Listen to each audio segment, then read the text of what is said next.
Expanding abortion access in Massachusetts is a game changer in reproductive health, but ignorant concern trolls on both sides of the political spectrum are throwing out some wild theories about abortions later in pregnancy. We break down the ugly takes and help do a reframe on why this is such important legislation. Hint, part of it is the ignorance of the reactions. Plus, updates on the bizarre surrogacy case out of Texas that reeks of anti-abortion manipulation, and we call ourselves in about some of the framing we use to tell the initial story. And we've got guests. Icon, musician, and activist Peaches is here to talk about her latest album and tour, No Lube, So Rude, how the menopause party is going for her, and how she's supporting the fight for humanity at every tour stop in America. Plus, the coolest OB-GYN we know. Dr. Mary Fariba Afsari left a big-ass OB-GYN practice, tricked out an RV into a mobile reproductive health clinic, and is now driving through rural Oregon, bringing comprehensive care to those who are most marginalized. Her memoir, Labor, One Woman's Work, details her journey and the circumstances in her life that led her to radically transform the way she provides health care. All that is coming up on the Feminist Buzzkills podcast, the show that thinks Trump may be harboring Mitch McConnell in his diaper. Have you seen his diaper? It's gigantic. He's hauling something in there. I don't know what it is. I'm guessing it's Mitch. I'm Liz Winstead, and I'm joined by my co-host, Moji Alawodale. Hello, everyone. I have not seen that picture, and I'm thankful for that. That's one thing I'm thankful for this day.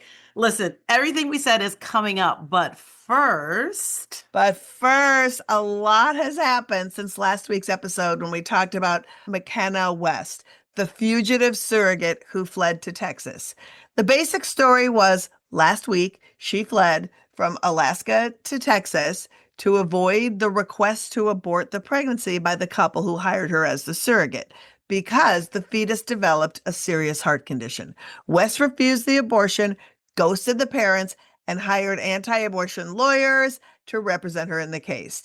Then she appeared on anti-abortion media as being championed by horrible shills like Lila Rose. So here are the updates since we talked about it last week. The surrogate allegedly scheduled an abortion, and when she didn't show up, she then ghosted the parents before the birth, and they were trying unsuccessfully to contact her. Apparently, the surrogate's brother offered to adopt the baby, which was a catalyst for her to decide not to go through with the abortion and continue with this ghosting and this running to Texas. And the baby was born last week, but when the birth happened, she was not allowed to hold or have any contact with the child after birth. Now, the parents have named the child Rumi, and the surrogate decided to call it something else, probably some religious name that was given to her by her handlers. Yep. And the child is now in custody of the actual parents. And a restraining order has been issued by a Dallas County judge who said, look, surrogate lady, you cannot make medical decisions. You cannot represent yourself as the parent. You are persona non grata in the life of little Rumi. Yes, so Rumi is in the custody of his parents, and the parents have filed a suit seeking the return of the $60,000 surrogacy fee, plus some unspecified damages for emotional distress, which I get it. This is distressing sounding. And there's a hearing coming up on August 25th because McKenna is still fighting the parents for custody, and her attorney, who is with Alliance Defending Freedom, the legal arm that ended Roe v. Wade, stated they plan to fight the custody agreement all the way to the Supreme Court. So the fight is just gearing up. Yeah, the whole thing just sounds like, I was so on the fence last week about it. I was like, I don't know, my body, my choice, like what's happening? What are these parents doing? How's all this playing out? But this is really just revealing to me that this person is a right-wing grifter who may have taken a bunch of money from these people, these right-wingers, and because they are so desperate to make a case against surrogacy and against IVF, that they want to try to take this case to the Supreme Court as a poster child to do it. Yeah, no, it feels like she is just a useful tool for really manipulative forces that found her as a willing opportunity, but also she's standing up and working with them, right? No one put a gun to her head. This is what she is saying she wants to do.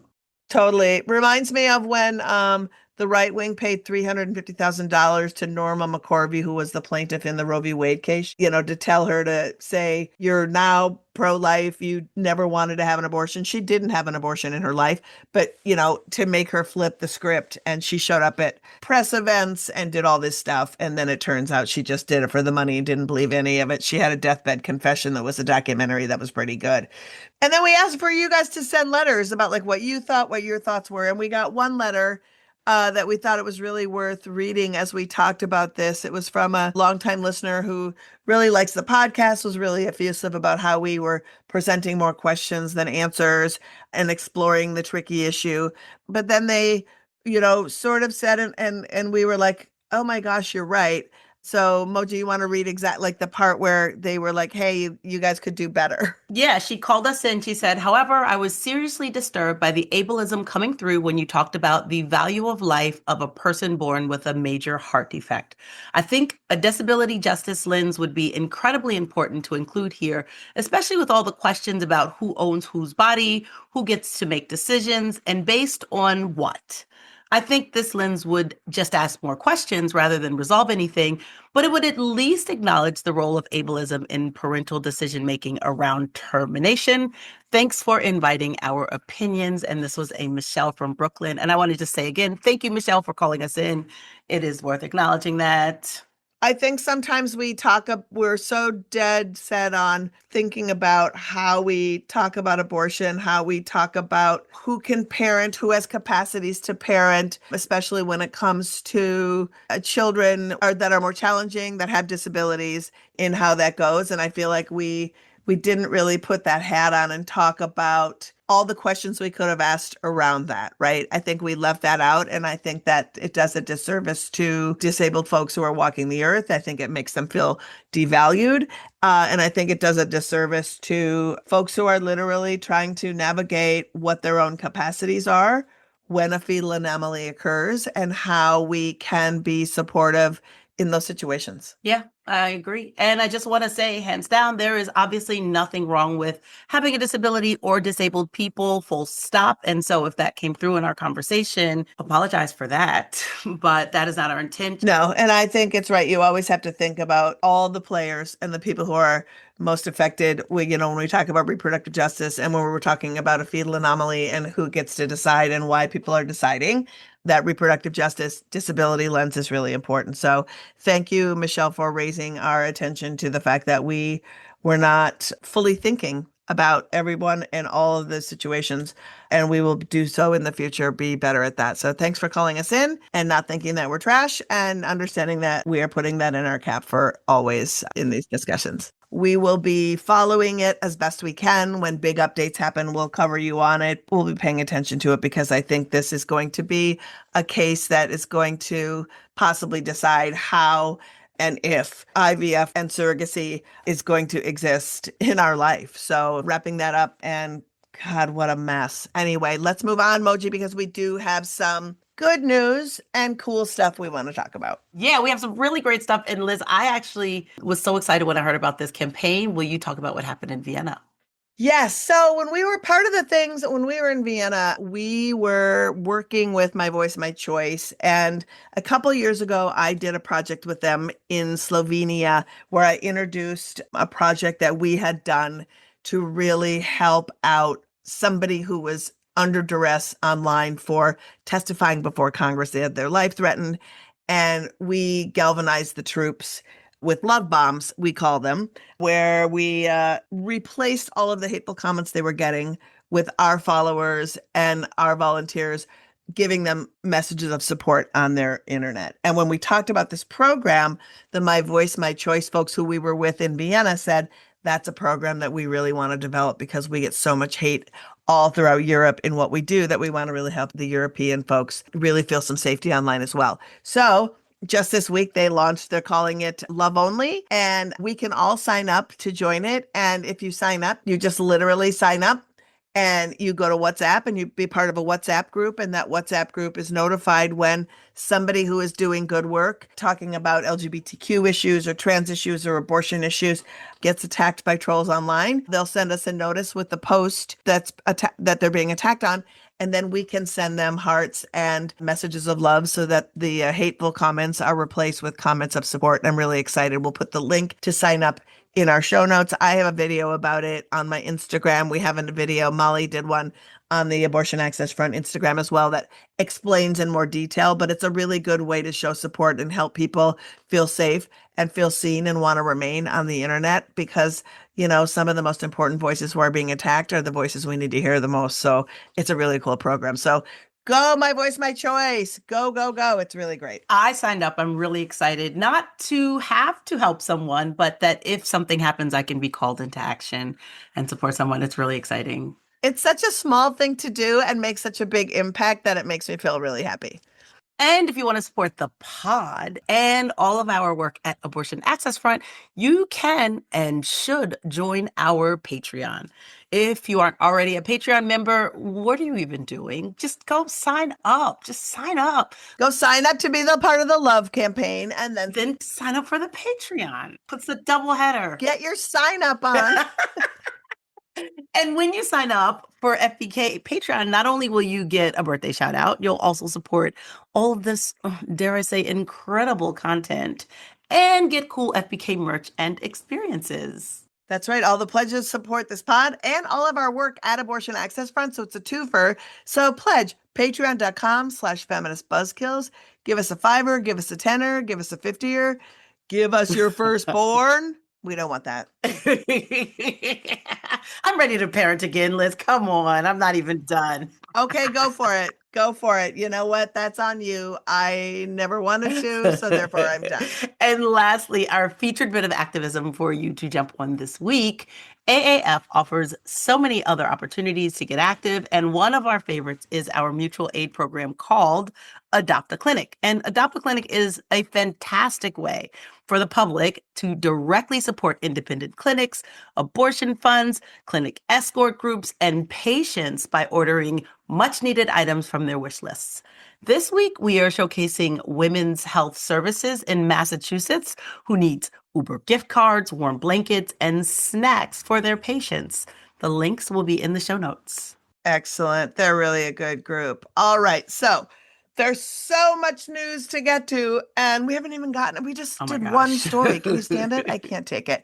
All right, so let's hit it, Moji. Let's get to some headlines in our steaming dump of this week's abortion news. Kick it off. A lawyer at the AstroTurf research grift, the Charlotte Lozier Institute, is pushing the Department of Justice to add abortion pills sent from overseas to an Interpol drug-busting program called Operation Pangea. This is wild. Oh my gosh. Some crackpot named Mary Harned, who is the villain behind this scheme, said if our attorney general used Operation Pangea to establish that illegal mifepristone is coming from overseas, the Justice Department could in turn seize website domains from organizations that provide information about how to order Miffy from other countries, intercept shipments of the medication.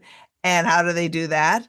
By revisiting the Comstock Act. They always want to revisit the goddamn Comstock Act. I mean, they already are. So, I mean, Liz, do you even know what this Operation Pangea does? Well, from what I understand, it's like a big international drug busting operation that seizes illegal drugs that are coming and going from country into another country. And what kind of things have they got? The number one drug they've seized is some sketchy off-brand Viagra, and then secondarily these like bad antidepressants that are often contain like rat poison and cement. So it's bad. Oh, like so RFK approved drugs. Or drugs made by Taylor Farms. Okay, got it. Great. Okay, great. Things that our FDA will totally approve. Fantastic. Exactly. So I think they're trying to get dangerous drugs that are like janky and are mixed with other stuff and are doing really bad things, right?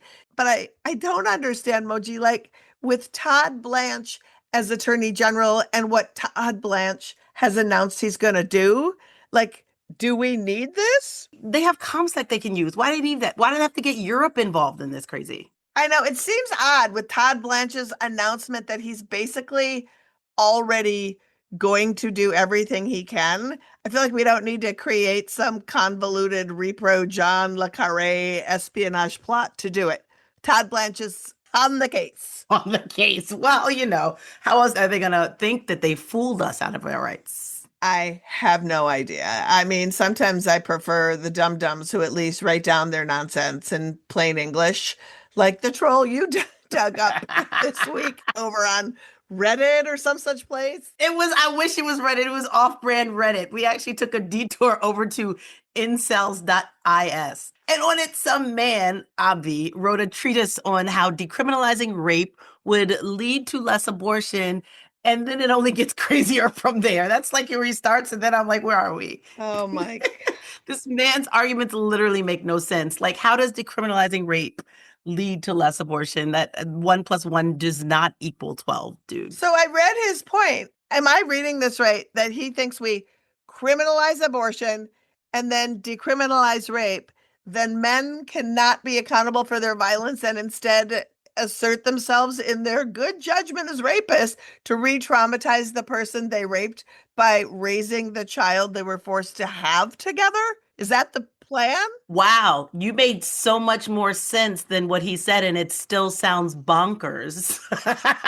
Crazy. Well, Liz, everybody wants dad rapists making pancakes for Happy Forced Mother's Day brunch, obviously, Avi. I don't even understand how it works. I mean, I guess eventually we're going to have some kind of rape to work pipeline program offered by ICE or any law enforcement organization or Flock. I mean, Also, and this got me, he calls himself a prison abolitionist who believes in the death penalty, but only for abortionists. Only abortionists. Okay, so he's a prison abolitionist Sure. who believes in the death penalty, and also probably a rapist because it's like, hey, here's what we can do. Decriminalize rape. Okay, buddy. A non-rapist does not write that article. No. And also, my guess is 10 out of 10 rapists believe in abolishing prisons. I think probably. So after all this madness, we get towards the end and he somehow calls himself a progressive. A progressive what? A progressive rapist? What is he?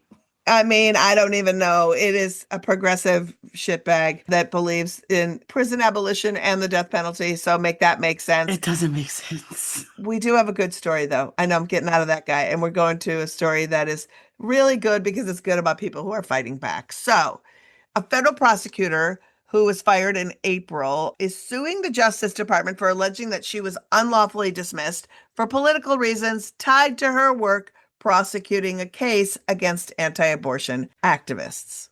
So Nita Dodamani, a former assistant U.S. attorney of the Eastern District of Michigan, along with 2 other attorneys, is the latest to lodge a complaint against the Justice Department, alleging that they lost their jobs for improper political reasons. This is so maddening. I remember when this story happened, and it was like the DOJ released a statement around her firing saying, they terminated the employment of personnel responsible for, quote, weaponizing the FACE Act. And that is like insane to me. Weaponizing the FACE Act. No one's weaponizing the FACE Act. You are weaponizing the FACE Act, Trump. 100%. Trump pardoned the 23 people who were tried and also convicted by a jury of their peers.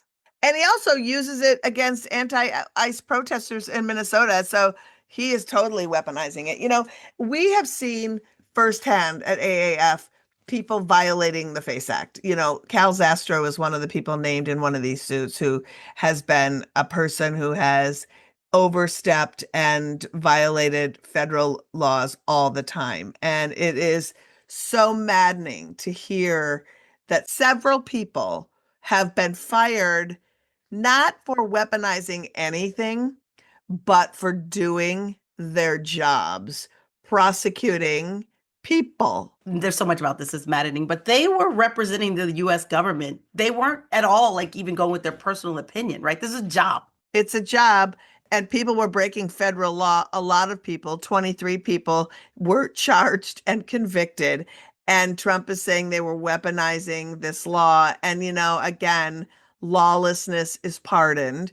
And those upholding the law and trying to prosecute people for doing it are thrown in jail. Welcome to this world we live in.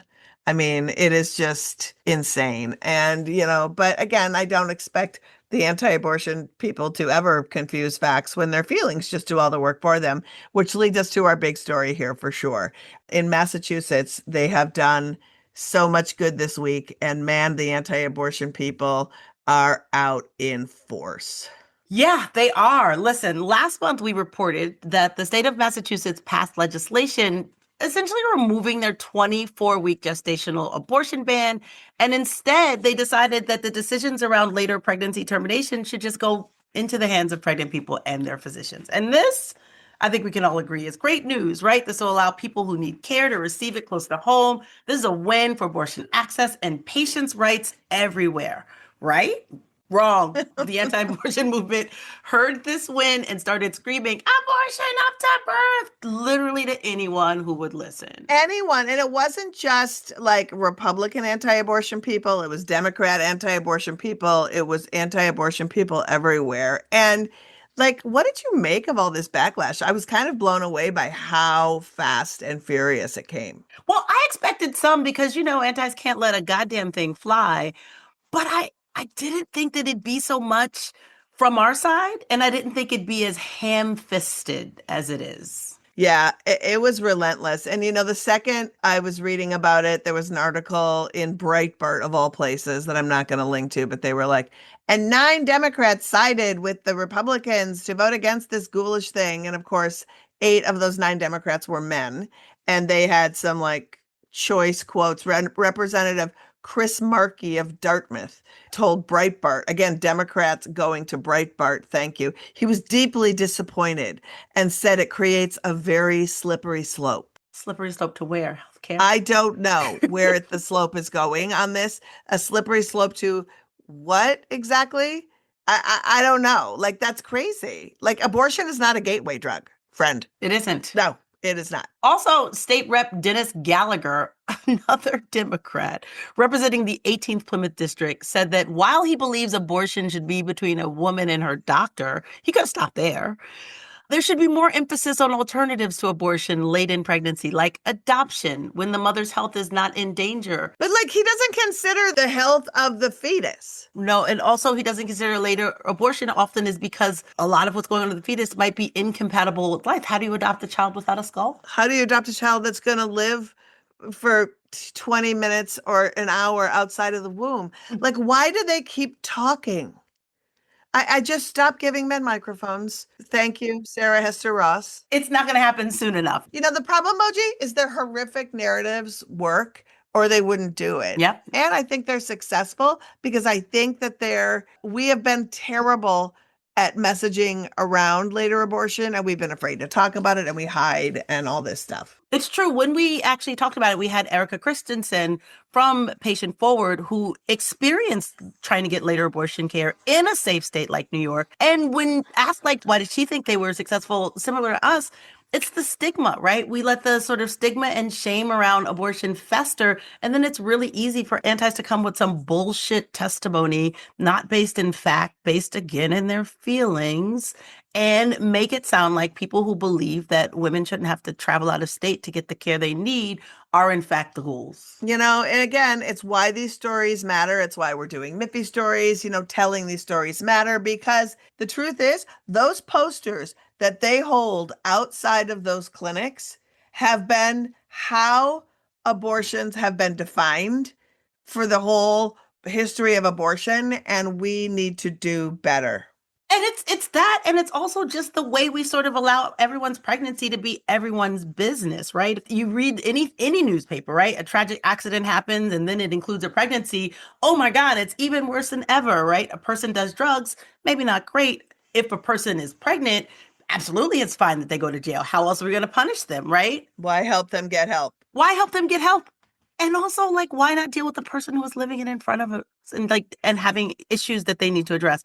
And I read this far-fetched article that tried to link the Lindsay Clancy story, right? Oh my God. To later abortion in Massachusetts. I guess what they have in common is that they were in the same state. And try to make this false equivalency to like later abortion is the same as killing your children after daycare. Is that the slippery slope? I don't know where that slope is. And that slope is at least 8 months. Oh my God. If they're trying to say that if we allow later abortion, then we're going to allow, infanticide or just killing children or, life begins at 40. Is that how, just stop. It's so awful. But you referenced the interview with Erica Christensen, and I can't stress enough how important it is to go back and listen to that podcast from a couple of weeks ago that we did with Erica, because Erica answers a lot of questions, and Erica offered up her email for you to ask questions. If you yourself feel conflicted about later abortion, or you've got a family member and you need somebody who can give you some good talking points on it, Erica is your girl, and we'll put her email in our show notes. And that's not an invitation to send her hateful emails, right? Or send her your hateful relatives. You reach out to her and let her talk to you compassionately about a person who has had this experience and what she had to do to get the care she needed and why she doesn't want other people to have to go through that level of extra trauma. That's right. When people are willing to tell their stories and bring their trauma to you so that you can learn more, and if you're going through it, have support, believe them and honor their story. So I think that's awesome. We're also super lucky to get a doctor's perspective on this because it's really tricky, and we have a super dope doctor coming up as our first guest, and I'm so sure that she's going to have some things to say about politicians weighing in on how she practices medicine. She is a board-certified OB-GYN who chose to leave the corporate medical system to create FemForward Health in Portland, Oregon.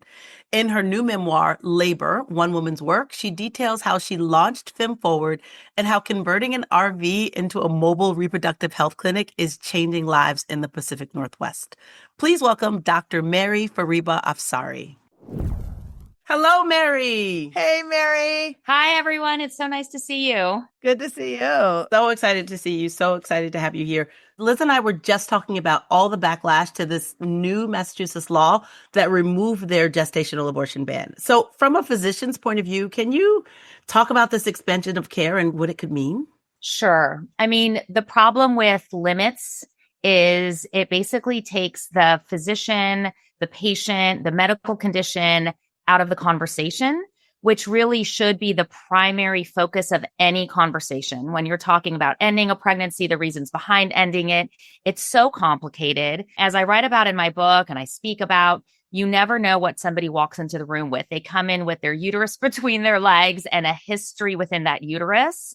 And for us to assume that a policy or a law could possibly understand the complexities of every person, and this is why I say abortion care is a human right, because if you walk in and there are a multitude of factors, medical, social, situational factors that are leading to a decision to terminate a pregnancy, it is usually a conversation that happens over the course of days or weeks between families, the patient themselves, their partners, and their medical team.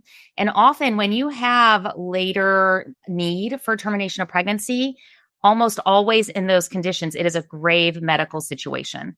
And so to ask folks to discount that and to basically see this as a one focus rather than as complex, interplay of medical situations is really disserving women and their health and their human right to be safe. And I feel so much like this one size fits all way that politicians look at reproductive care is insulting to our dignity and humanity. To think that everyone has the same experience, half of the population has the same pregnancy experience, is so insulting. I feel like it's insulting to pregnant people and obviously to women, but it's also insulting to physicians. Like, are we just assuming that doctors didn't go to med school forever to learn how to care for people? We're just going to throw that out the window because some random politician has feels. It's crazy. Yeah, I mean, I feel like very complicated healthcare has been relegated to words on a bumper sticker. So whether those words are pro-life or pro-choice, 2 words that are on a bumper sticker to encapsulate, to capture, what the real depth of these decisions involve is insulting. It's insulting to both the women that are trying to receive care and the physicians who are providing the care. It's so true. So you seem to be somebody who is wholly and 100% grounded in human rights, in your work, in a way that is so profound. And just what you have done. And for folks that don't know, we met at Menopunkapalooza, which is a menopause convening, and we were on a panel together. And your book had come out a couple of months before that. And basically, you have sort of bucked traditional OB-GYN systems in order to start your own specialized clinic called FemForward Health. And what you're doing is you're serving Oregonians by traveling in an RV that you have tricked the fuck out. And your book is sort of your journey about how you did this transformational healthcare. So having said that, let's get to the very root, talking about FemForward first. Sure. I mean, I'm a board certified OB-GYN. I had been practicing for about a decade in Oregon. I had a private practice. And the way I describe it, I mean, it's sort of the dream that you dream of when you become an OB. You're a young baby doctor. You imagine having this community clinic. You're going to take care of pregnant women who come in the door. You're going to deliver their babies.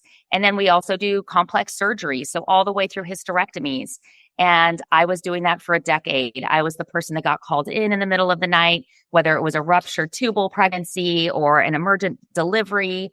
And more, you start to recognize all the risks that are actually involved. So as the OB, you are the first touch that comes in the door for somebody who comes in with a real obstetric or gynecologic emergency. And we're talking about women with the potential to bleed out half of their blood volume within minutes. I mean, these are situations that most folks are just not aware.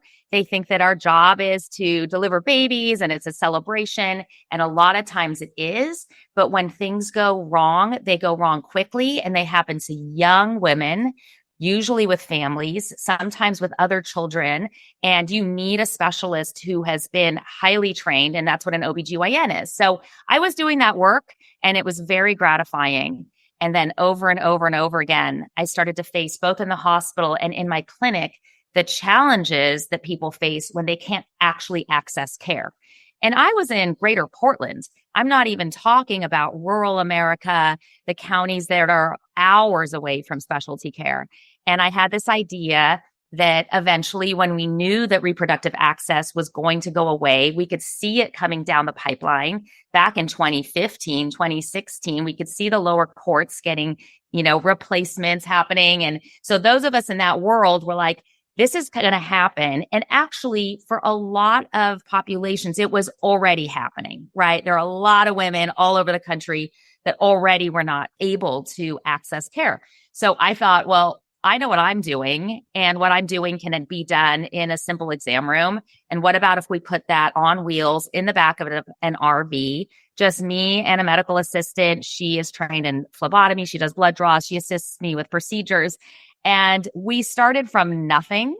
And when I look back at the early pictures, I really feel a lot of gratitude to patients who trusted to walk in the door. It looked like an RV from Camping World. I had put no signage on the outside. It was like the red, white, and blue decals. And we didn't even have an official procedure table. We had this little bed that I had ordered online, and we propped it on a platform, and we put a step stool, and you had to step stool up and lay on that table in order to get an exam. But we had women do it. And then they started telling their friends and their sisters and bringing in their daughters and saying, this is a different way to receive care, but somehow it feels better. And from there, we've grown, and we're now in our 4th year. Well, and I have to say, I got to go on to this incredible RV, and it's super tricked out. And like the whole back part where there's normally like the bedroom in an RV is this beautiful exam room.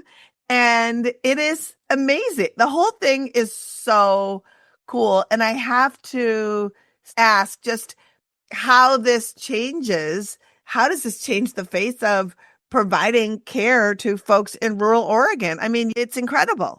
Yeah, I mean, we're really trying to be a model for that type of care. And what I've been saying is I'm one person, and I actually self-funded this clinic.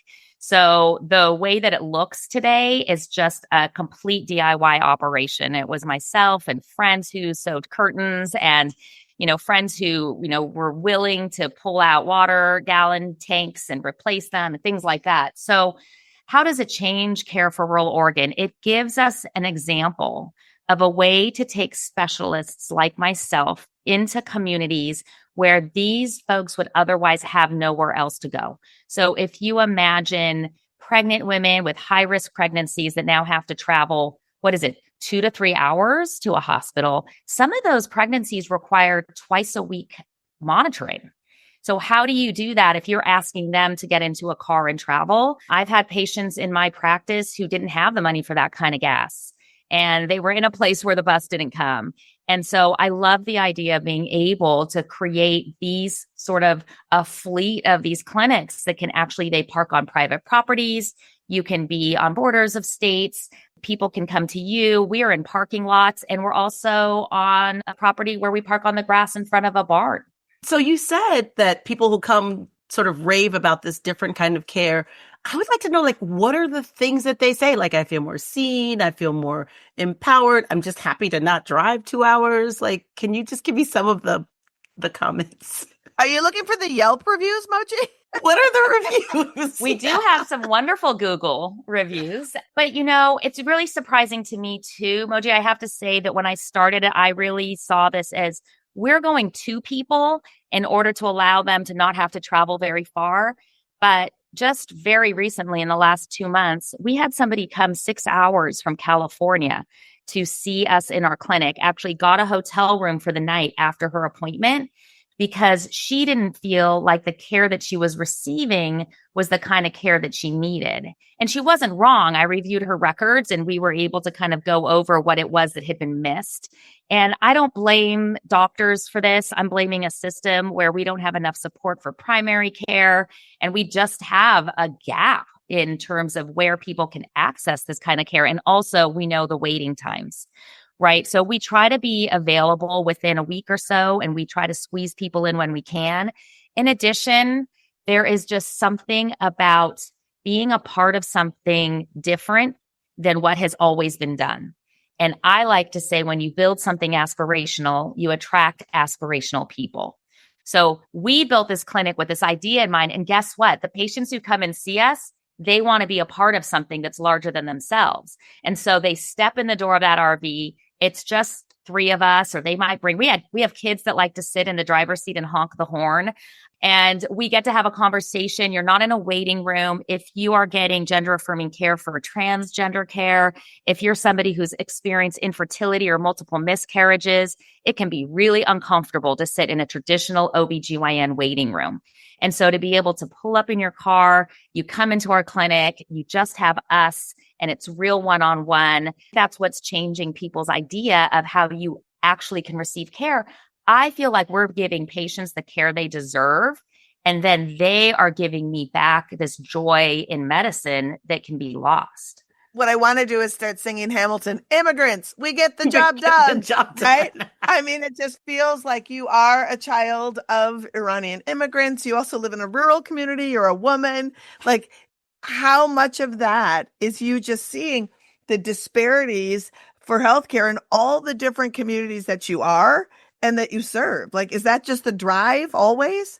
I mean, I did grow up with very hardworking immigrant parents who came from Iran, and they both work within medicine and childcare, child health, psychology.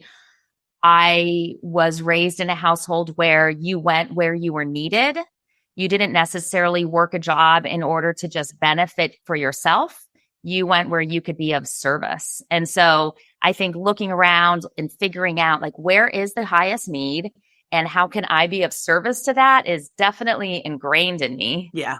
Thinking about highest need, you tell a story about in fellowship working in Bolivia and how you initially had thought you wanted to be in pediatrics, and then your experience there helped you decide to switch to obstetrics. Can you share again what you saw in Bolivia, and then what is it in that inspired your commitment to obstetrics and gynecology? Sure. It was an incredible month rotation. And I was just a medical school student trying to decide what I was going to do.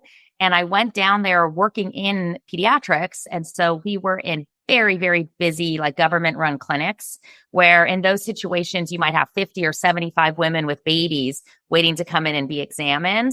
And they would come in trailing their children. Much, much harder to access birth control back in those days. This was in the early 2000s in Bolivia. And so there was just a very little control from these women and autonomy over being able to prevent themselves from becoming pregnant. And so what flipped for me was a rotation that I did for 1 week in a very small rural hospital. It happened to be a Catholic hospital. And so we definitely were not supposed to be placing IUDs in patients. And it was a male physician who had taken it upon himself, and the community knew that he was safe. And they would come with IUDs in their purses that they had purchased on the black market.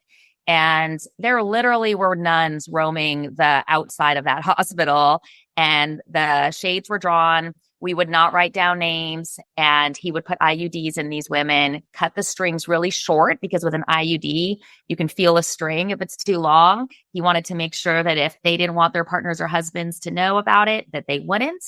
And it was his way of basically saying, you as a woman have a right to have control over what happens to your body next. And it was very powerful for me. And I left Bolivia deciding that I was going to go into OB-GYN.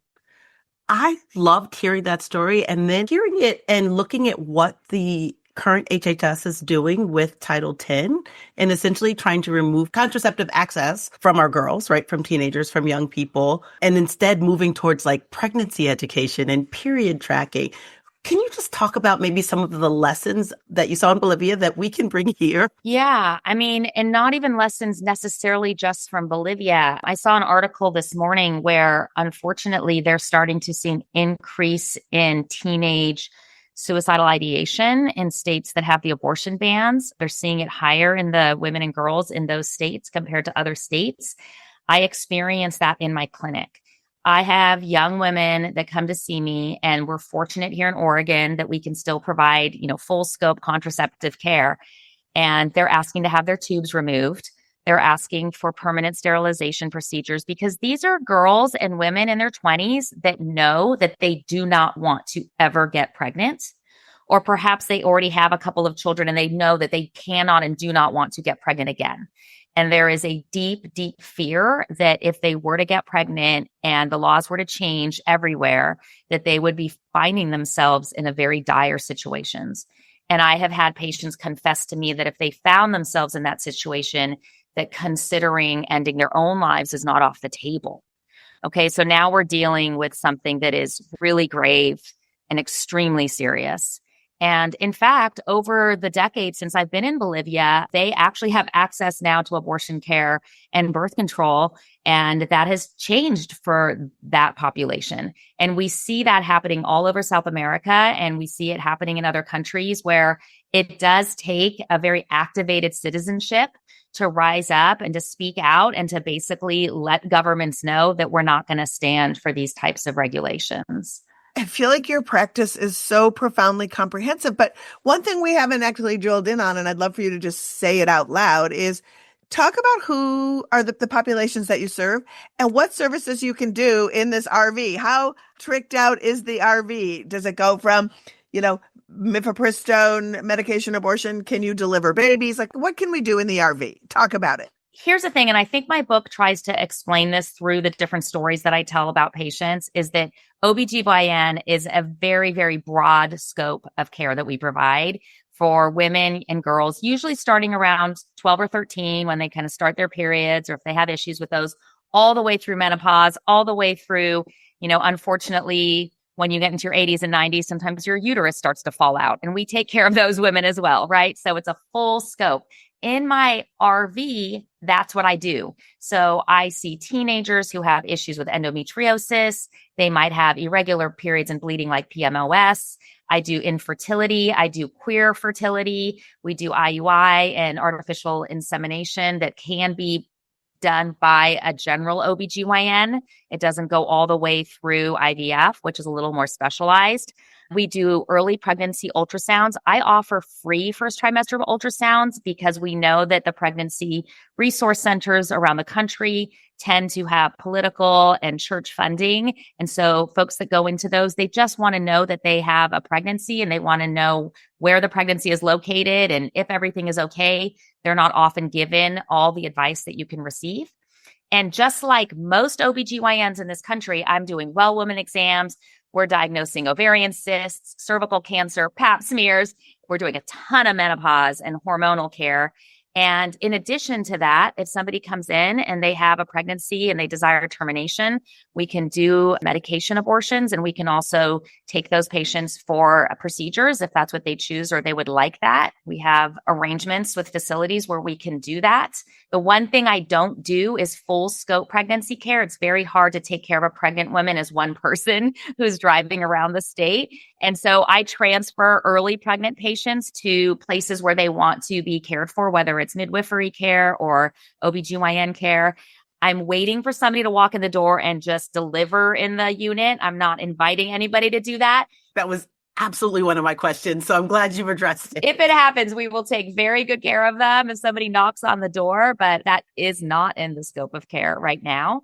But I'm just going to tell you, we have diagnosed a bunch of cancer in the back of that RV, and we also place a lot of birth control in the RV. It's so great. That is so great. So you talk about a lot of what we've discussed in your book, Labor, which is incredible. Can you talk about what you hope people take away from your book when they read it? Because it's a gorgeous book. Thank you. You know, I first and foremost do consider myself a writer. And so mostly I wanted to write a really beautiful book. I learned about the story of my own grandmother, and I do feel that it informs the work that I do. I don't think I knew that back when I started writing it. I think I learned it along the way. Will you tell the story of your grandmother? Just because also I have to say your grandmother's picture is hanging in the RV. And when I saw it, I was like, who's that? And then I learned the story of your grandmother from your tech who told me the story. So, and it's a beautiful story. So would you mind sharing? Yeah, I learned in my late 20s that actually when my name was changed, because like most immigrant kids, we are born with a name from our birth country or original country. So I was born as Fariba, and my parents changed my name to Mary when I was 5 years old.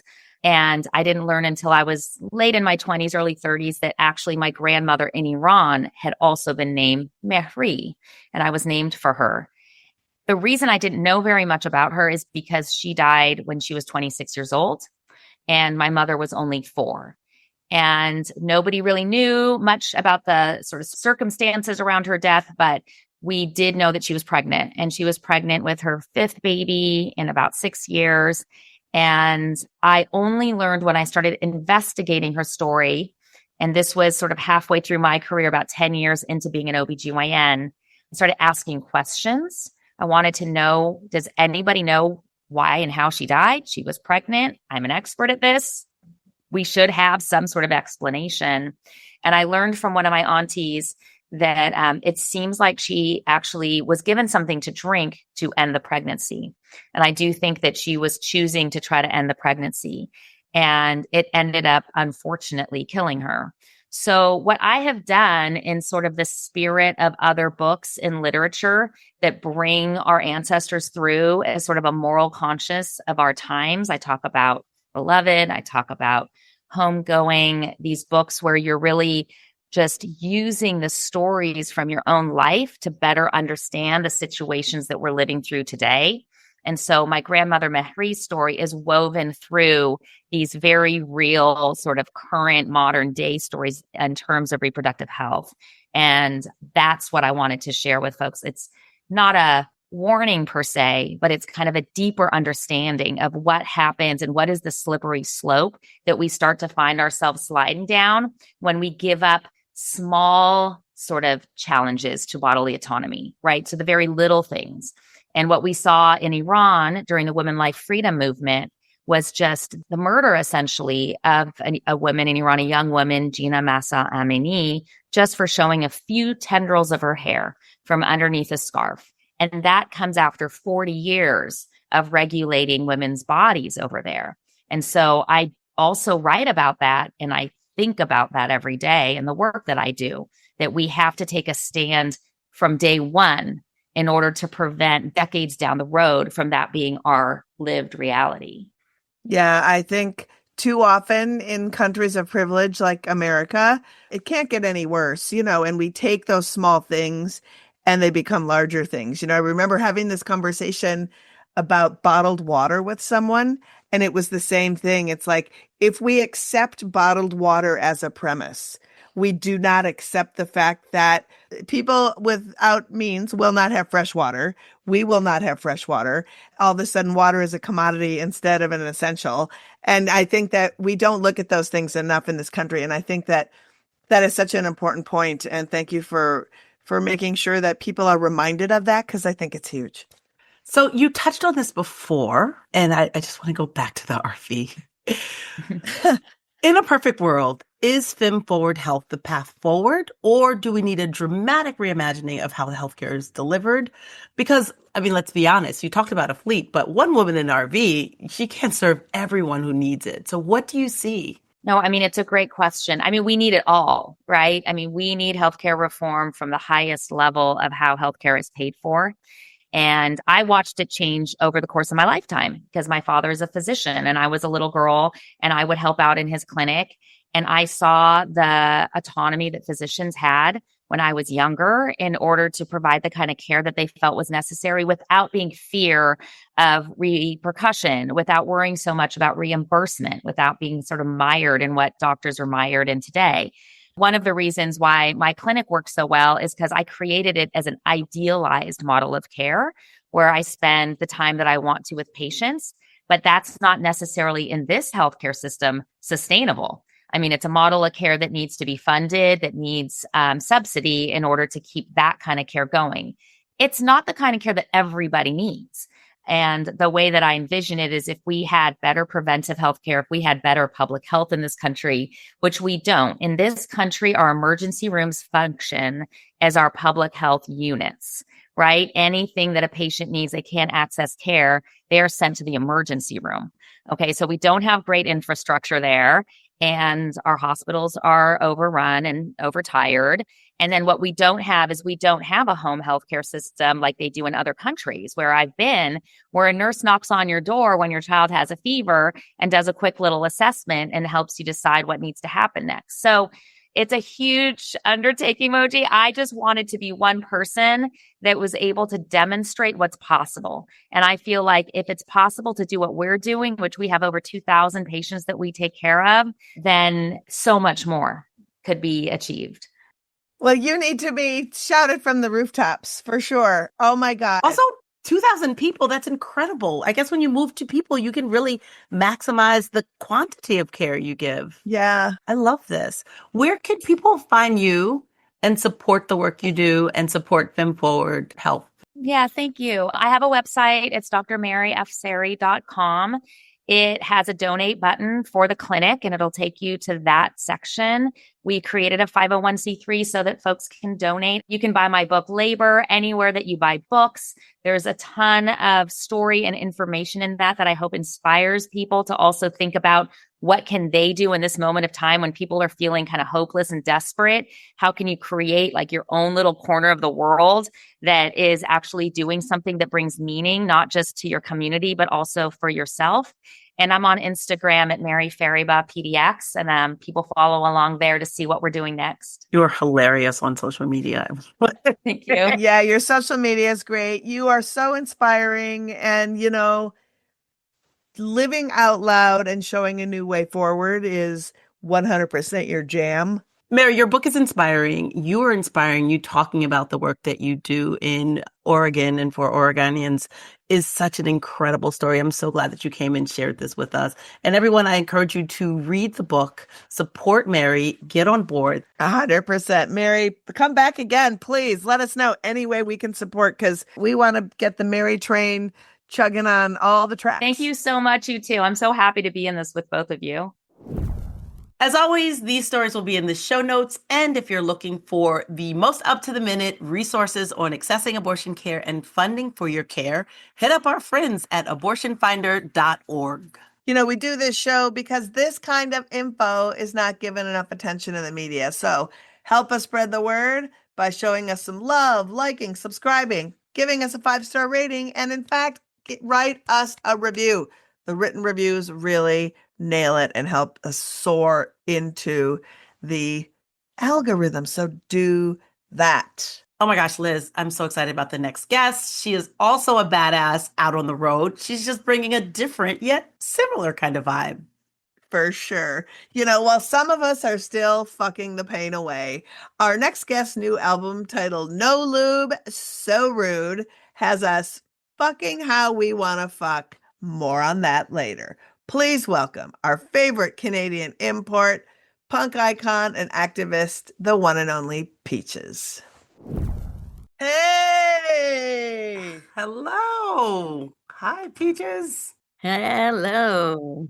How you doing?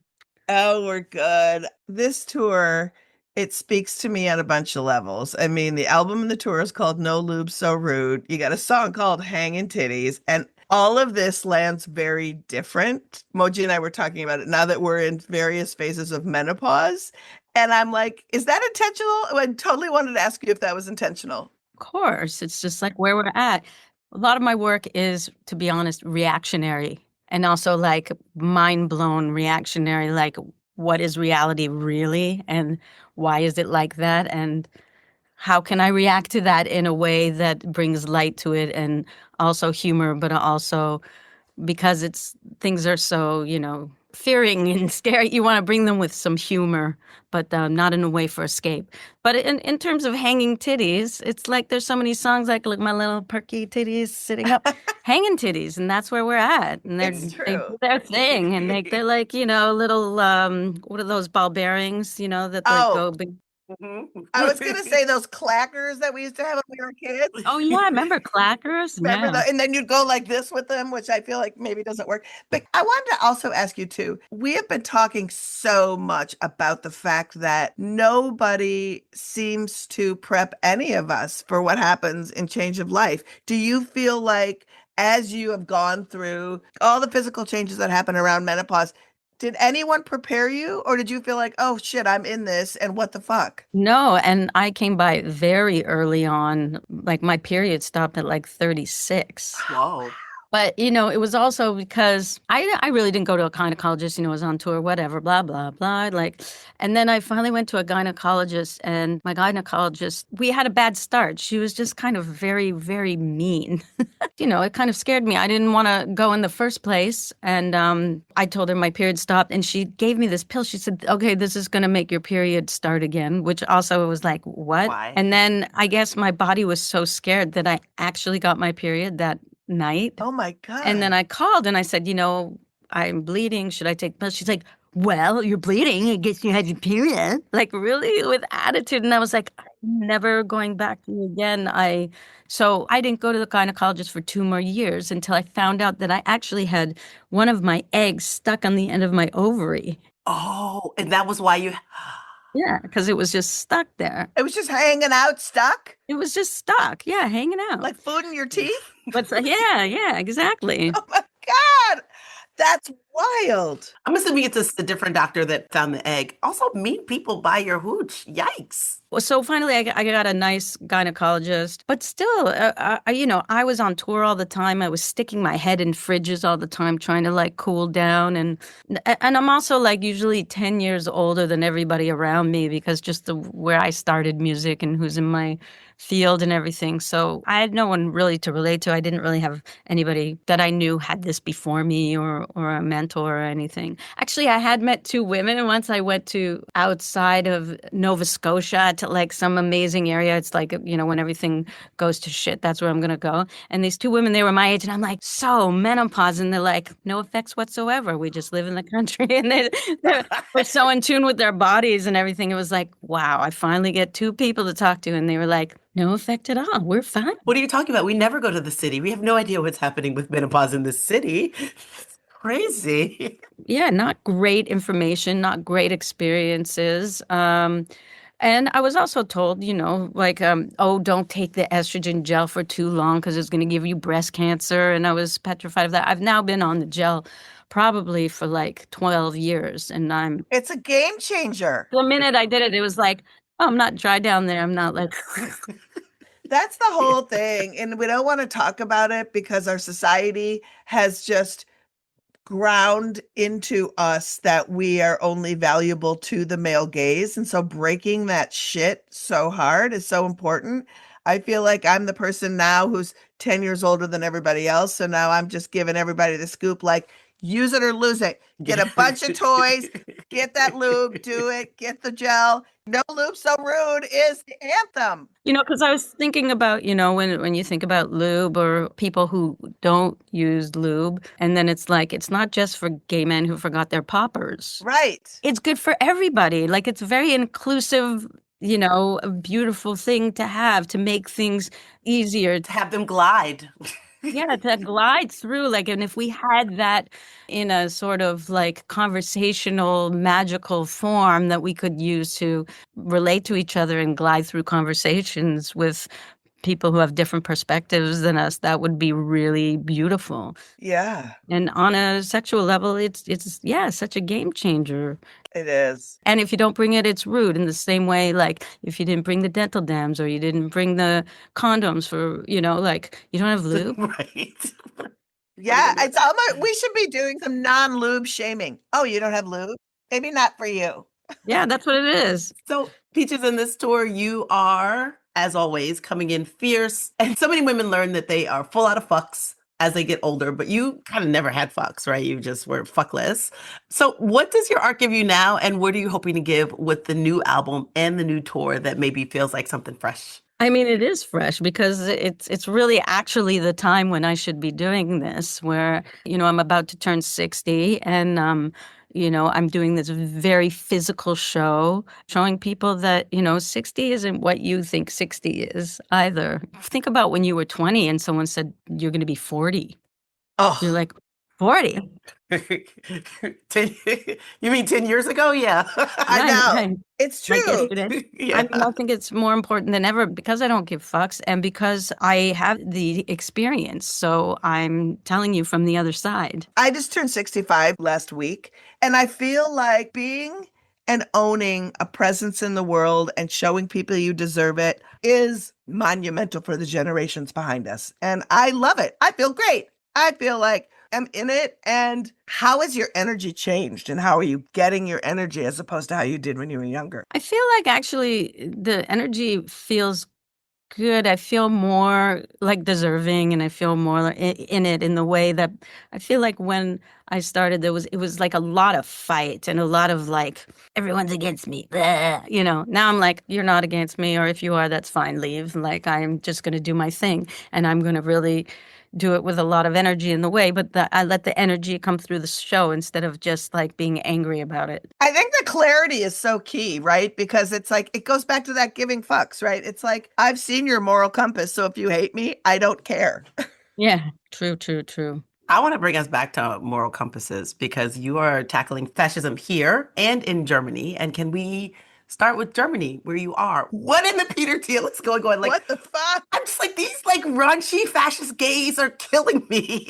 Germany is deep in it, aren't they? And there's always been that connection between America and Germany. I mean, where did the model for the Third Reich come from but slavery? And they're like, hey, that's a great model. Let's build on that. So people now, they say like, oh, America, we're like Nazi. It's like, no, it's way back there, So there's this like great relationship between the two. And I moved to Germany in 2000, thinking how great it is that there's all this space, that there's all this creativity. And right now, like everywhere else, it's just the gentrification and the loss of freedom is happening here too, in terms of they never were supposed to be allowed to have any votes at all. And that is the fascist party in Germany. And they are on the rise, deeply on the rise. Talking about anything about Palestine is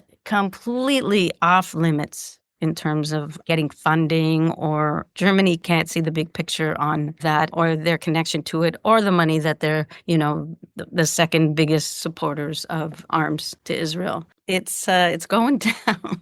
Also, the fact that a lesbian woman with a Sri Lankan partner is heading a fascist party. Make it make sense. The amount of twists and turns that people are using to change our point of view in such an utterly twisted way is really confusing.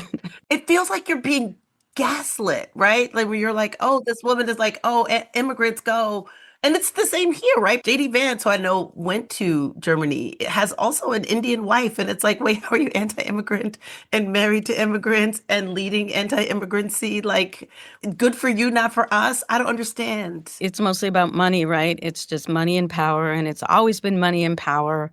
And they've found a way to really hone in on that money and power. And it's been an ongoing, obviously, underlying goal. Right now, America's fascist roots have blossomed in a way that is just next level.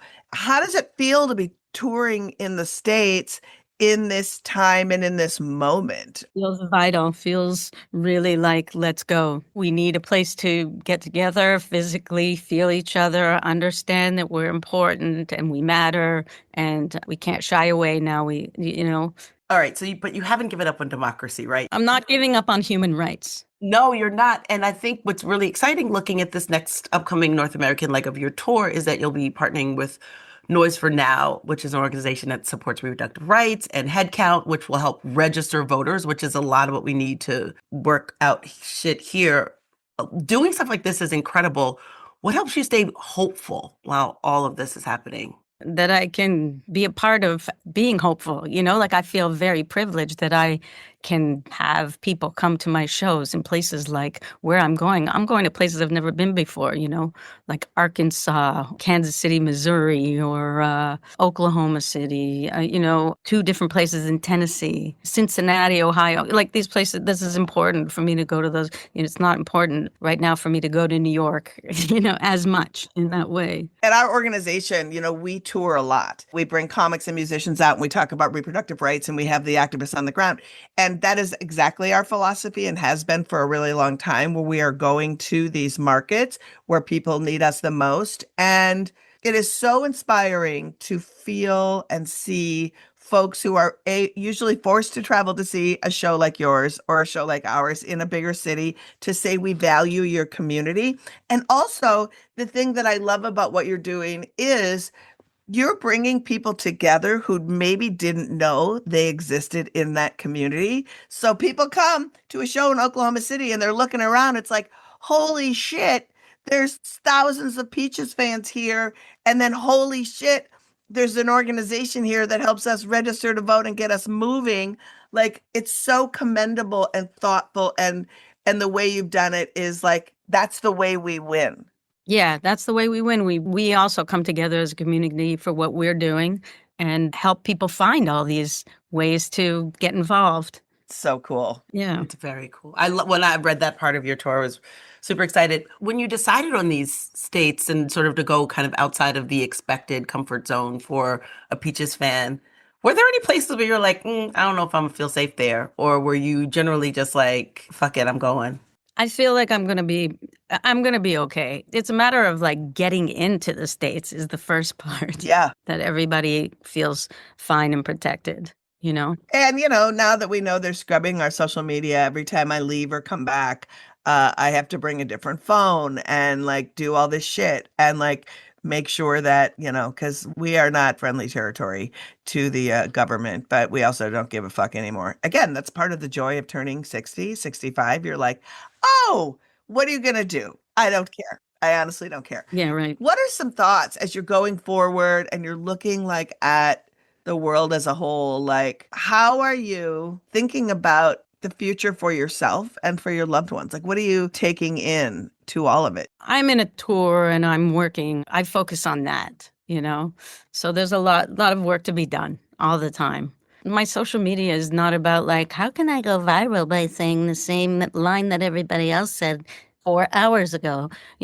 I want to push as much as I can. I can't get verified on TikTok because Like they just anything I put up there gets shut down, but I don't give a fuck. So I'm just like expressing creativity as much as I can in ways and working on that way and projects and touring, lots of touring. I can feel good because I'm in the middle of this, but it's always you have to find ways to but I also feel very privileged that I'm able to do this.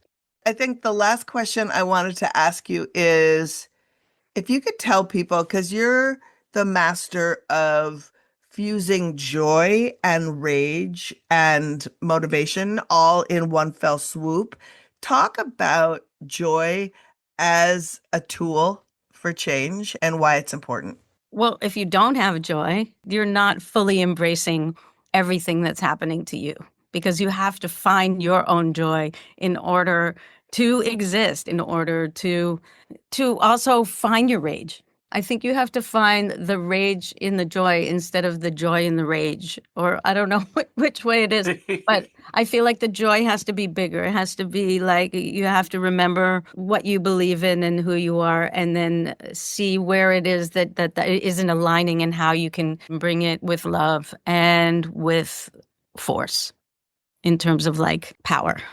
I love that. Peaches, thank you for joining us and giving us of your time and talking about this incredible work that you continue to do that you will be doing forever. Can you tell people where to find you on the TikTok where you're not verified? I'm not verified on TikTok, so don't look for me. But Instagram, you can find me at Peaches Nisker. And then where can people get tour tickets? You can go to theteachersofpeaches.com. That's my website, and you can see it there. But you'll see tour dates, on Instagram, or you can call me. Call me now. I'll call you now. You're like touring every single day in September. It's incredible. I'm exhausted for you already. Yeah. It's going to be a lot. We've been touring all summer. We go straight from Lisbon to Calgary and then start the North American tour there.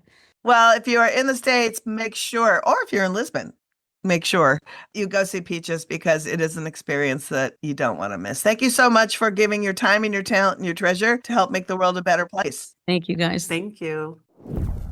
Oh my God, what a show.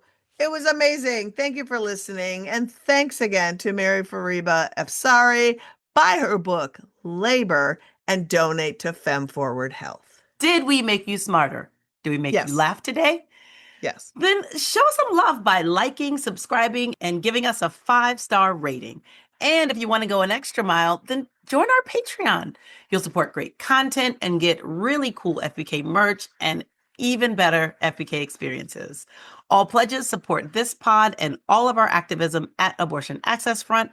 Pledge at patreon.com/feminist buzzkills. Plus, Abortion Access Front brings the news and information every single day. So stay connected with us on social media at Abortion Front across all platforms. With your help, we can get more people to learn about this assault on abortion access. And a reminder, please head over to miffystories.com, read the incredibly beautiful stories that have already been submitted, and then add yours. And if you don't have a story of your own, share this with someone who may want to participate. Our voice is our power, and our truth can help set everyone free. So again, check out miffystories.com. And if you want even more ways to get involved, sign up to volunteer. We need you. Go to our website, aafront.org, fill out the volunteer form, and let's figure it out together. And join us next week as we talk to Dr. Caitlin Bernard, the Indianapolis-based OB-GYN, assistant professor, and reproductive rights advocate. Oh my God, she's so incredible. You guys are going to love that interview. She's so good. Mm-hmm. The Feminist Buzzkills podcast is edited and produced by Remy DeTournay and Jin Moon for Abortion Access Front. So until next week, talk to you guys later. Bye. Feminist Buzzkills, the podcast from Abortion Access Front. New episodes drop Friday. When BS is poppin', we pop off. And if you want to support our podcast and all the work of Abortion Access Front, like, subscribe, and join our Patreon at patreon.com/feministbuzzkills.